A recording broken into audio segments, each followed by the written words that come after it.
주 안에서 동지요 자매 형제인 우리 주민교회 교우 여러분, 그리고 오늘 청년주일을 맞이해서 함께 예배하는 우리 청년 여러분, 반갑습니다.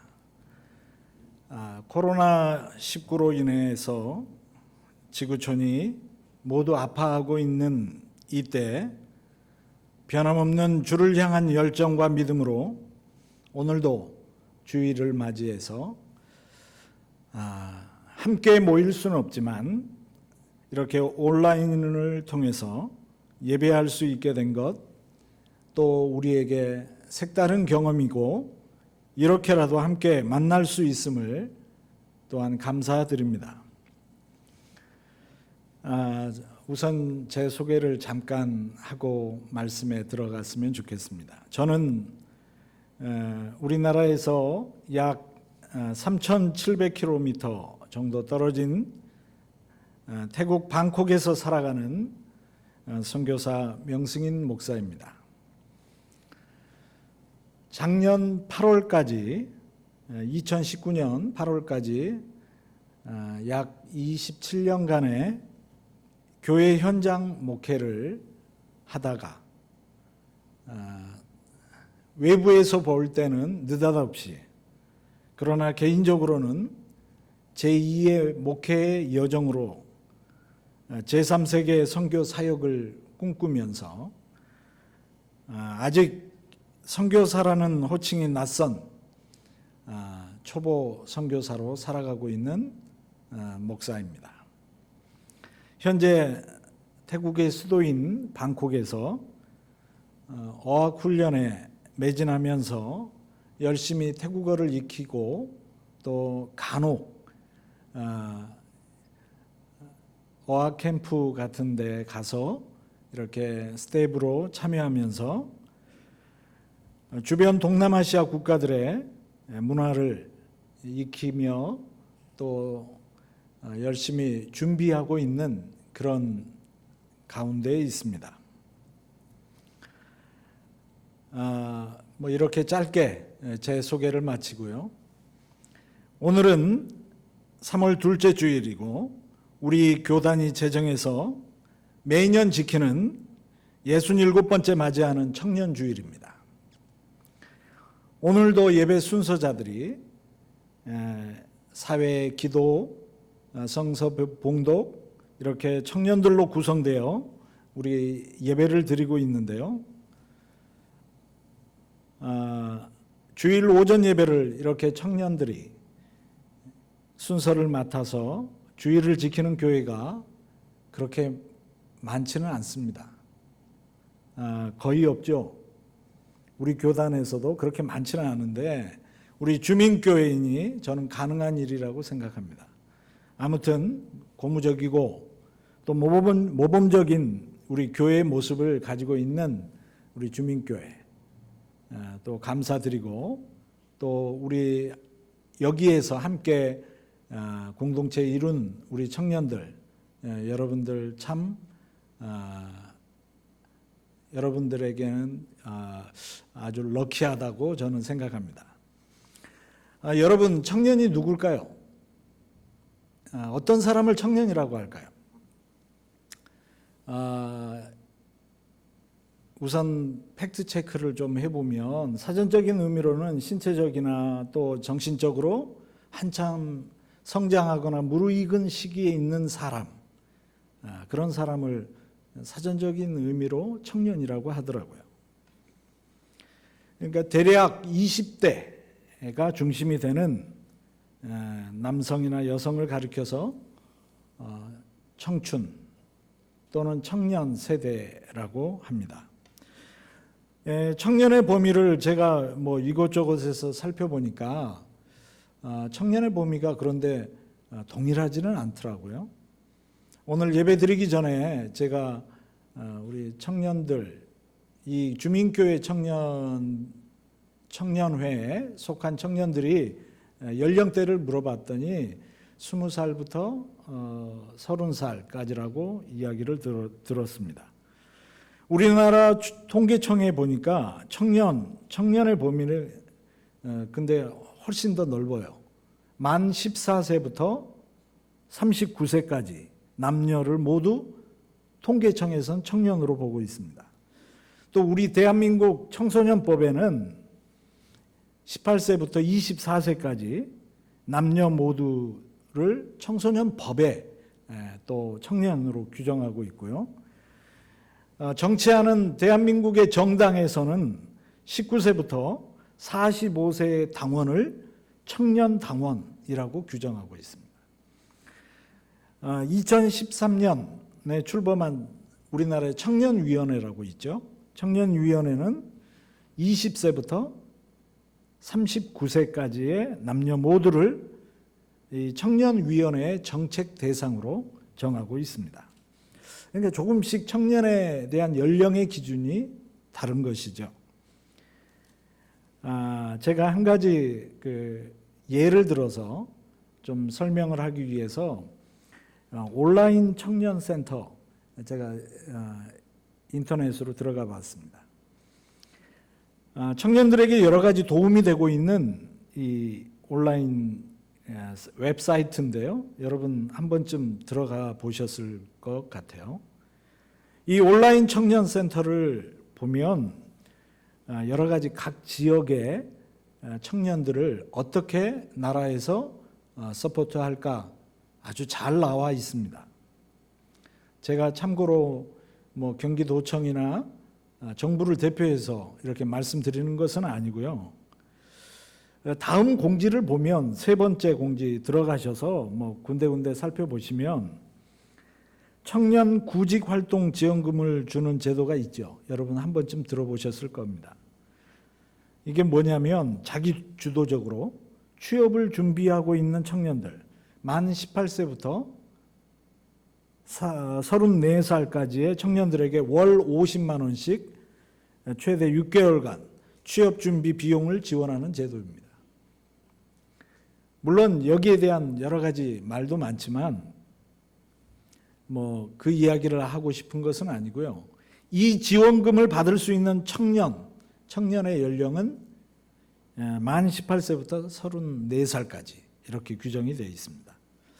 여기 혹시 35살 되신 분이 있나요? 안타깝지만 못 봤습니다. 해당 사항에서 제외입니다. 이렇게 사람마다 목적과 또 운영 지침에 따라 청년의 나이가 제각기 다릅니다. 20세부터 39세까지를 규정하는 것과 또 심지어 더 넓혀서 14세부터 39세 또는 29세까지를 청년으로 보는 그런 곳, 또 오늘 온라인 청년센터처럼 18세부터 34세까지를 청년으로 분류하는 이런 것도 있고 일정하지 않다는 것입니다. 성경에서는 어떻게 구분할까요?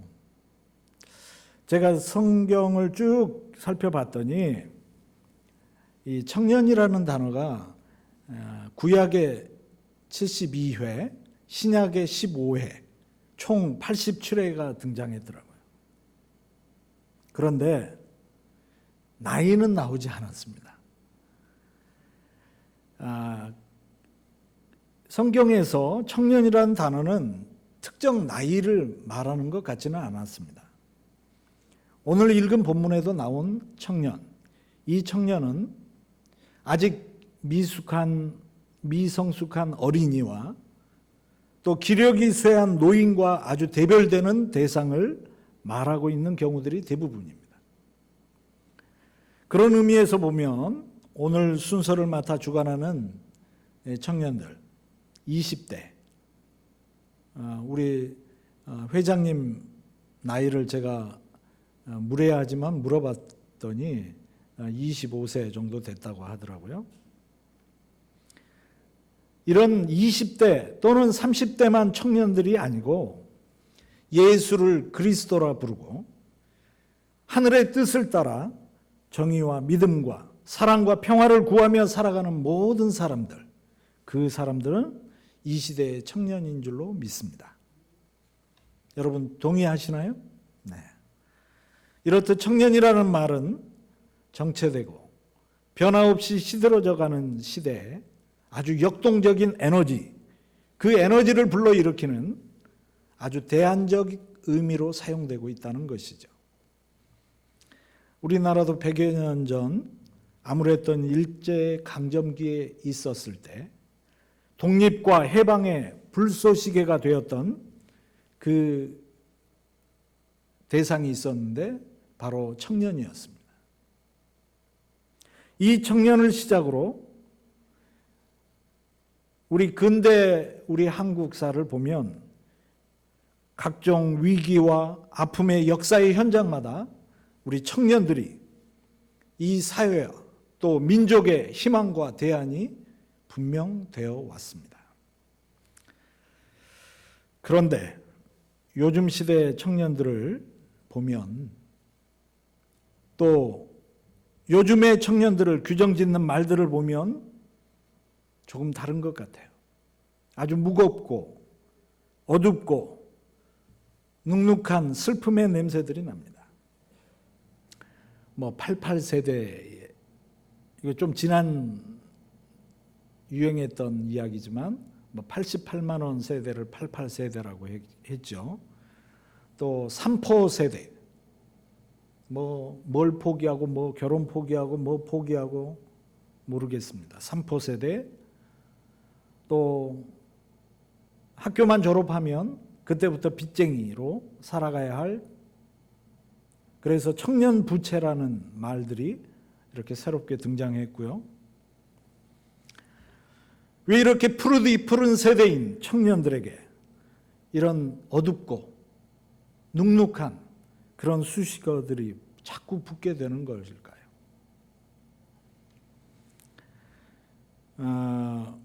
제가 한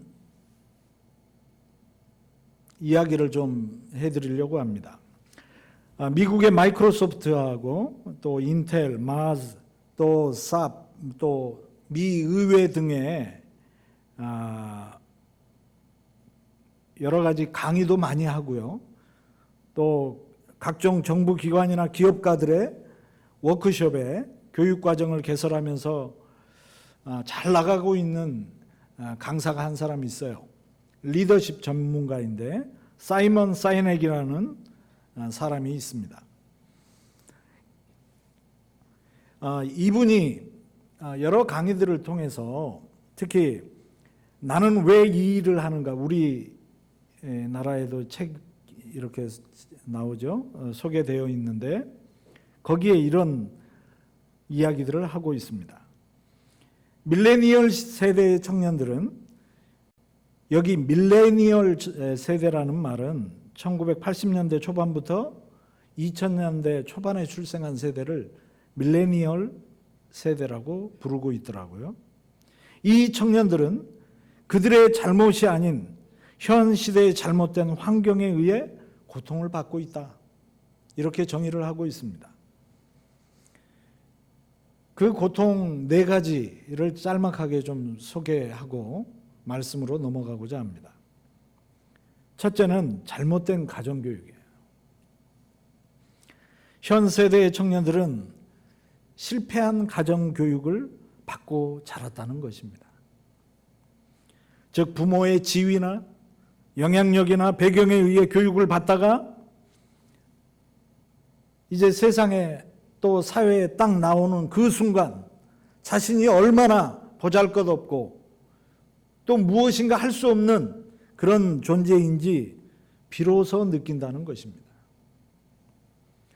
그렇게 되면 그 순간 청년들은 무너지고 만다는 것이죠. 절대 청년들의 잘못이 아닙니다. 실패한 가정교육, 아니 그들은 운이 나빴다, 이렇게 이야기하더라고요. 두 번째는 과학기술. 우리가 스마트폰 많이 사용하죠. 거의 요즘 사용하지 않는 사람들은 없을 것입니다. 또 PC도 많이 사용하죠.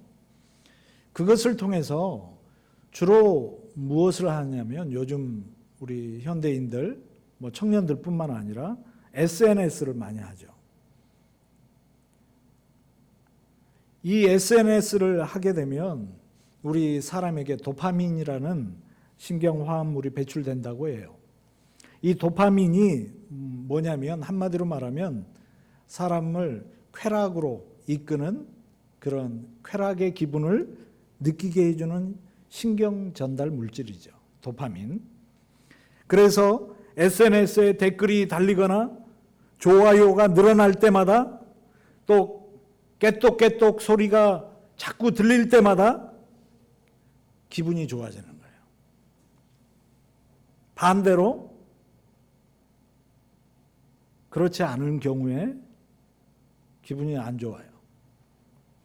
이 도파민이라는 물질이 아주 중독성이 아주 강하다는 겁니다. 제가 뭐 사진을 준비했었는데 넣지는 않았습니다. 그런데 보면 이 마약이나 또 여러 가지 좋지 않은 그런 그 중독된 뇌와 이 SNS에 열중하고 있는 사람들의 뇌 사진을 비교해 보면 거의 비슷하다고 합니다. 마약이나 술이나 도박을 할 때도 이 도파민이 분비되기 때문이죠. 그래서 SNS 중독과 마약 중독은 같은 뇌 부위의 활성화를 시킨다는 것이죠. 같은 또래 집단과 사회적으로 어울리고 몸으로 자꾸 체득해가며 성장해야 하는 이 시기에 그런 과정에서 오는 스트레스를 서로 만나서 대화하고 또 함께 풀어가는 것이 아니라 홀로 단절된 공간에서 SNS를 몰두하면서 풀려고 한다는 것이죠. 사람들이 관계 형성과 공동체성을 익히는 것, 이런 것에는 인내와 시간이 분명 필요합니다. 그렇게 이루어진 관계성은 끈끈하고 안정적입니다. 하지만 SNS나 또 이런 온라인을 통해서 맺어진 관계 형성은 그렇지 못하죠. 일시적이고 즉흥적이고 언제든지 우리 소위 말하는 그냥 벽돌, 블럭해버리는 거죠. 그러면 관계가 끝납니다. 그래서 우리가 요즘 뭐 청년들뿐만 아니라 SNS에 몰두하는 사람들은 조금만 기분이 좋지 않으면 여러 사람들에게, 여러 친구들에게 메시지 보내죠. 뭐라고 보내죠? 뭐해? 뭐해? 계속 그런 메시지만 보냅니다. 세 번째로는 조바심을 이야기하고 있더라고요. 사회에서 인간관계를 형성하고 서로 간의 신뢰를 쌓으려면 반드시 시간이 필요합니다. 인내의 시간이 필요합니다. 뭐 한두 시간 안에, 아니 하루 이틀 안에 형성되지 않습니다. 마찬가지로 자신에게 주어진 미션에 대한 만족도 그렇습니다. 하지만 이 세대의 청년들은, 이 밀레니얼 세대의 청년들은 이런 지루하고 힘든 과정을 거치는 것에 어려워하거나 심지어 두려움을 느낀다는 거죠. 초스피드, 또 직관적이며 즉각적인 것에 익숙해져 있기 때문에 그렇습니다. 원하는 물건이 있으면 인터넷으로 클릭 몇 번이면 다음날 문 앞에 도착합니다. 보고 싶은 프로그램이나 장면은 유튜브를 통해서 소위 짤로 언제든지 볼 수 있는 거죠.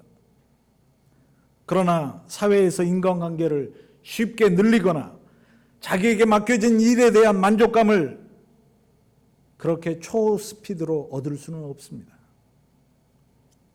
여러분, 그런 어플은 어디에도 없기 때문입니다. 사랑, 평화, 사람의 정, 전문성, 신뢰 같은 것은 시간이 필요합니다. 노력도 필요합니다. 인내도 필요합니다.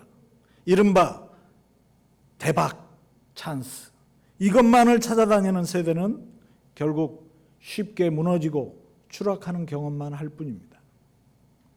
마지막으로 사회적 환경을 이야기하고 있습니다. 저도 마찬가지지만 기성세대는 숫자에 민감합니다.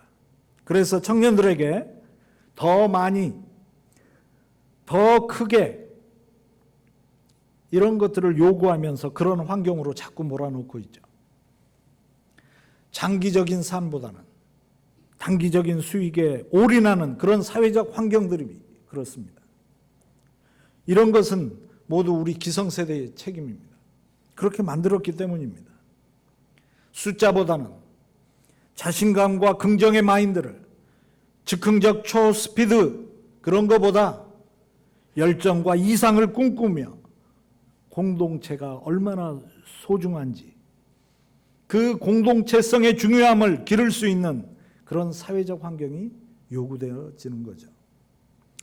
굳이 앞에서 이야기한 네 가지 이 사이먼의 지적이 아니더라도 우리는 짐작하며 알고 있습니다. 지금 우리의 많은 환경들이 정의롭지 못하다는 것을 압니다. 여러분, 그럼 어떻게 바꾸어 나가야 할까요? 오늘 우리 그리스도인들에게 지난 2000년 동안 끊임없이 권면하시는 이 성서의 교훈에 우리의 마음과 정신을 집중해야 할 것입니다. 오늘 읽은 두 본문 중에 바울의 서신을 먼저 살펴보죠. 바울 서신은 이 디모데후서는 바울이 저자입니다. 우리가 잘 알듯이 사도 바울은 초기 기독교를 이끈 위대한 지도자 가운데 한 사람이었습니다. 나사렛 예수가 메시아요 그리스도라는 새로운 교리를 전하기 위해서 아프리카, 지금의 북아프리카 지역을 제외한 당시 로마 제국이 점령한 중요한 도시는 거의 다 돌아다녔습니다. 그 돌아다닌 거리가 약 2만 킬로미터가 넘습니다. 그런데 그 거리를 비행기 타고 다니는 게 아닙니다. 걷거나 혹은 배를 타거나 이렇게 돌아다닌 그의 선교여행, 그뿐만이 아니죠. 그렇게 열심히 선교여행을 하면서 우리가 지금 읽고 있는 신약성서 27개의 문서 가운데 13편에 달하는 서신서들은 거의 이 사도 바울이 썼다라고 그렇게 보고 있습니다. 정말 놀라운 업적이죠. 바울은 이 선교 여행 중에 여러 번 죽을 위기를 맞게 됩니다. 유대인들에게 붙들려 가지고 5번의 매를 맞고요, 3번의 태장으로 맞고요, 1번 돌로 맞고 배를 타고 가다가 3번이나 파산하는 위기도 겪게 됩니다. 오늘 본문인 디모데후서가 쓰여진 시기는 주 67년 이른 가을이나 68년 봄쯤 될 것이라고 이야기합니다. 그리고 이 서신을 쓰던 상황은 바울이 처음 로마에 갇힌 때와는 상황이 아주 다릅니다. 이 서신을 쓰던 당시는 이제 사형을 기다리고 있었고 그의 주위에는 이제 그를 따르던 동료들이 거의 없게 됩니다. 바울은 로마 감옥에 2번째로 투옥되고 로마 황제 네로가 죽기 전, 즉 주 68년 6월 이전에 사형을 받은 것으로 보입니다. 그러니까 이 디모데후서는 그가 사형을 받기 바로 직전에 쓴 것입니다. 한마디로 유언과도 같은 서신이라고 볼 수 있습니다. 오늘 디모데후서 전체를 우리가 모두 읽지는 않았지만 함께 읽은 짧은 본문만 보더라도 힘쓰라, 피하고 따르라, 이런 강한 어조의 권면들이 나옵니다. 바울의 절박한 심정을 우리는 엿볼 수 있는 거죠. 주의 이름을 부르는 사람은 모두 불의해서 떠나라.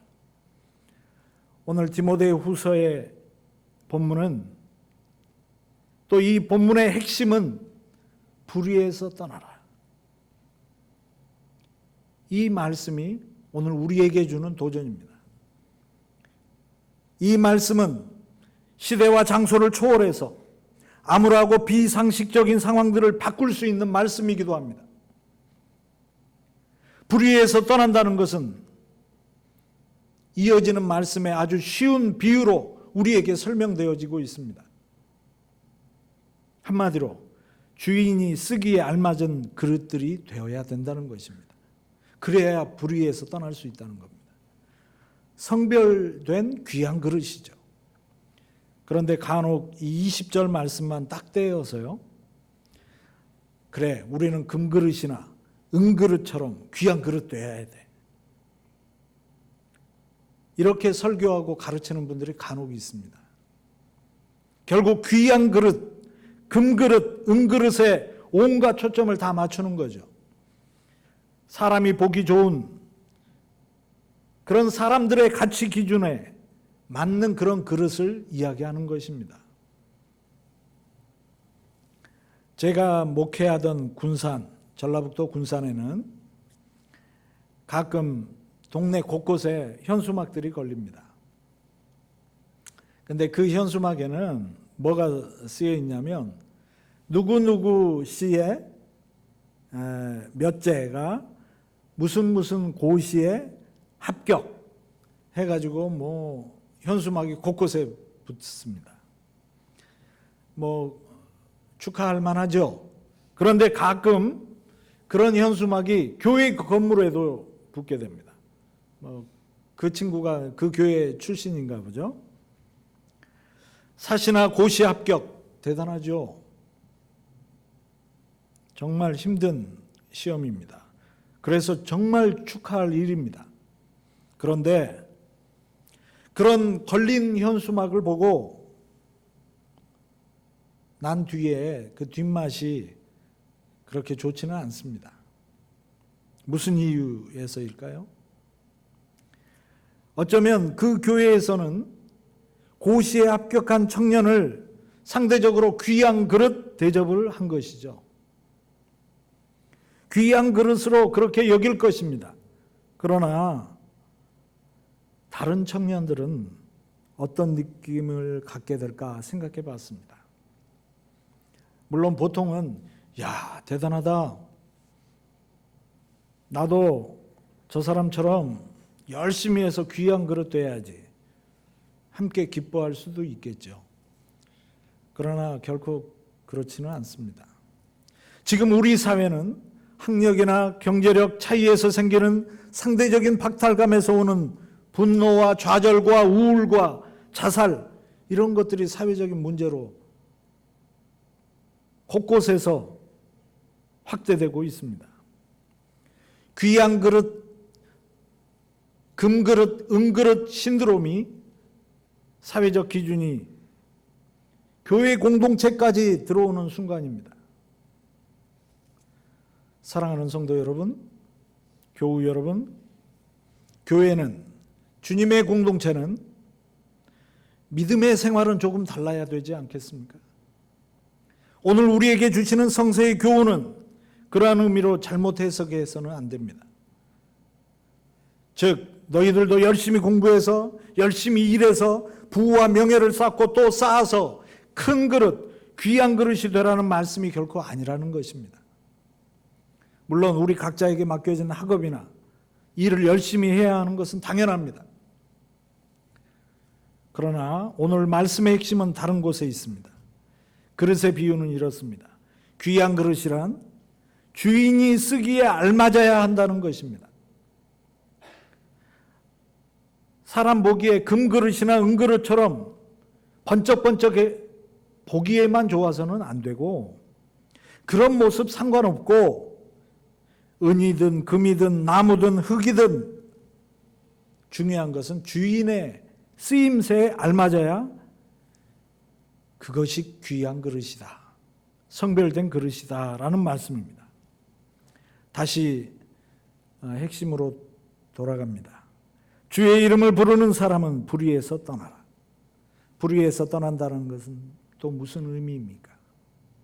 제가 공동번역 성경으로 22절 말씀을 다시 한번 읽겠습니다.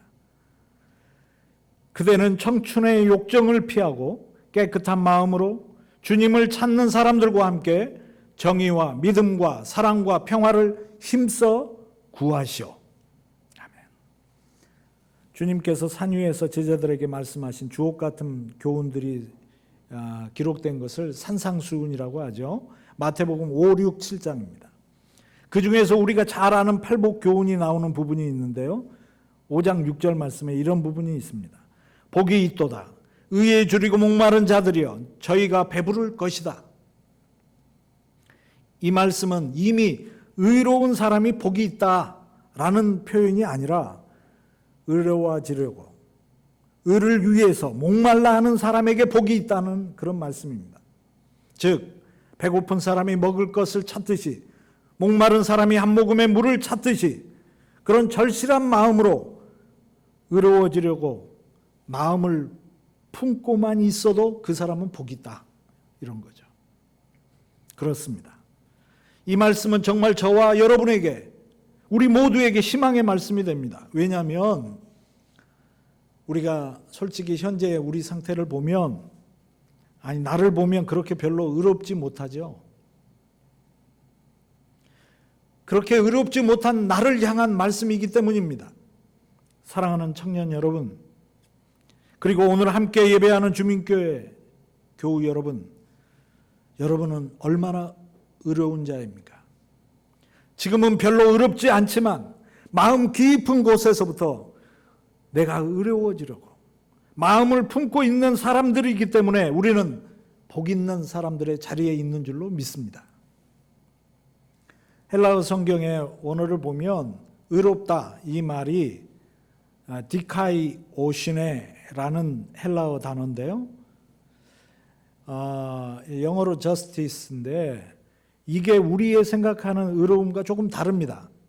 즉, 이 헬라어 단어 디카이오시네라는 뜻은 본뜻은 하나님과 바른 관계성을 갖는다는 뜻입니다. 성서에 예들이 많이 나오는데요. 지금 다 말씀드릴 수 없고 여러분 잘 아는 돌아온 탕자, 아버지 마음을 엄청 아프게 하고 떠났던 불량한 자식, 그런 아들이었지만 그가 회개하고 집으로 다시 돌아오죠. 세리 삭개오도 마찬가지입니다. 의롭지 않게 갈취한 것들을 나중에 회개하고 죄를 고백하죠. 청년 여러분, 불의에서 떠나기 위해 의로운 인생이 되기 위해 지금 나의 모습이 어떤 상태이든 절망과 좌절과 포기 가운데서 벗어나서 하나님과 바른 관계를 갖기를 바랍니다. 주님을 찾는 사람들과 더불어 정의와 믿음과 사랑과 평화를 힘써 구하기를 축원합니다. 그럼 불의에서 떠나 살아가는 인생들에게 하늘이 주시는 보상이 무엇일까요? 보상이 있어야 되지 않겠습니까? 내가 정의롭게 살면 어떤 보상이 오냐? 오늘 두 번째 복음서 본문이 바로 그 보상입니다. 오늘 67번째 맞이하는 청년주일의 말씀이기도 하죠. 요즘 코로나19 때문에 많은 사람들이 강제로 쉬고 있는데요. 그런 쉼은 진정한 쉼이 아니죠. 편한 쉼이 아닙니다. 진정한 쉼은 하나님이 주시는 은혜입니다. 내가 편안한 침대에 누워 좋은 음식 먹고 사람이 없는 한적한 아주 경치 좋은 곳을 찾아간다고 얻어지는 쉼이 아닙니다. 진정한 참 쉼은 하나님이 주셔야 합니다. 왜냐하면요, 우리가 가진 근심이나 걱정, 질병이나 고통, 인간의 방법으로는 해결할 수 없기 때문입니다. 결국 참 안식을 주시고 참 쉼을 주시는 하나님의 사랑과 은혜가 있어야 합니다. 창세기 3장에 보면 하나님께서 아담에게 벌을 주시죠. 첫 인간에게 너는 죽도록 고생해야 먹고 살 수 있다. 이 형벌을 짊어지고 에덴 동산에서 추방되죠. 결국 인간의 타락으로 하나님의 관계가 단절됩니다. 에덴 동산에서의 그 신성한 노동이 저주받은 땅에서의 괴로운 노동으로 전락되는 순간이죠. 죽도록 일만 하다가 영원히 죽고 마는 그런 존재가 된 거죠. 보통 월요병이라는 말을 많이 합니다. 오늘이 주일인데 주일 저녁이면 아이부터 어른까지 공통적으로 그런 말을 하죠. 내일 가기 싫다. 이 월요병 증상이 왜 나타납니까? 희망이 별로 없기 때문이죠. 만족이 별로 없기 때문이죠. 내가 왜 일해야 하고 왜 살아야 하는지 목적도 없고 흥도 안 나니까 이 월요병의 근본적인 치유가 되지 않는 겁니다. 오늘 본문 마태복음 11장 28절에서 30절 말씀은 그런 우리들에게, 현대인들에게 주는 위로이기도 합니다. 수고하고 무거운 짐진 자들아 다 내게로 오라. 오늘 주님의 초대입니다. 예수님은 짐들을 묶어 우리 등에 지우기 위해서 우리를 초대하는 게 아니라, 우리를 초청하는 게 아니라 오히려 우리의 굽은 등에 있는 짐들을 내려주기 위해서 우리를 초청하고 계십니다. 그 초청에 응할 때 세상의 죄인이 하늘의 자녀로 바뀌는 순간입니다.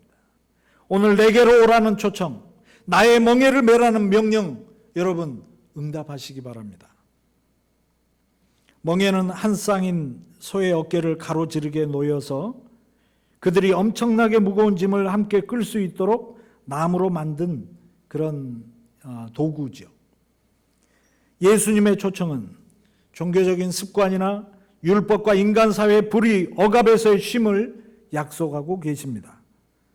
보통 세상은 예수님과 관계없는 TV나 인터넷, 술, 도피적인 여행이나 음란물 또는 인생의 고통을 무디게 하는 모든 것들에서 우리는 쉼을 얻으려고 시도하지만 그런 것으로는 불가능합니다. 오늘 예수님이 우리를 초대하시고 나와 함께 그 멍에를 메자. 내 멍에는 쉽고 가볍다. 이렇게 우리를 초청하고 계십니다. 예수님이 멍에가 쉽고 가볍다고 하신 이유는 그것이 그분의 멍에이기 때문입니다.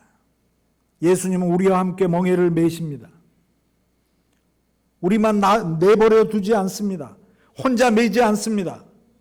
함께 맵니다. 나의 멍에를 메고 내게 배우라. 이렇게 권하십니다. 생명의 근원이신 예수 그리스도께서 우리와 함께 하시기에 멍에는 쉽고 짐은 가볍다는 것입니다. 오늘날 현대인들은 하나님의 나라와 또 하늘의 삶에 무관심합니다. 왜 그렇습니까? 예수님과 더불어 살고자 하는 일에 무관심하기 때문에 하나님 나라를 잃어버리고 살아갑니다. 우리는 이 땅의 계획과 계산만을 하기 때문에 그것에 바빠서 하나님이 세우시는 하나님 나라의 계획에 무관심하고 참여하지 못하는 것입니다. 또 내 경험, 내 지식, 내 이익 등의 이기적인 삶 때문에 하나님 나라에 들어가지 못하는 것입니다.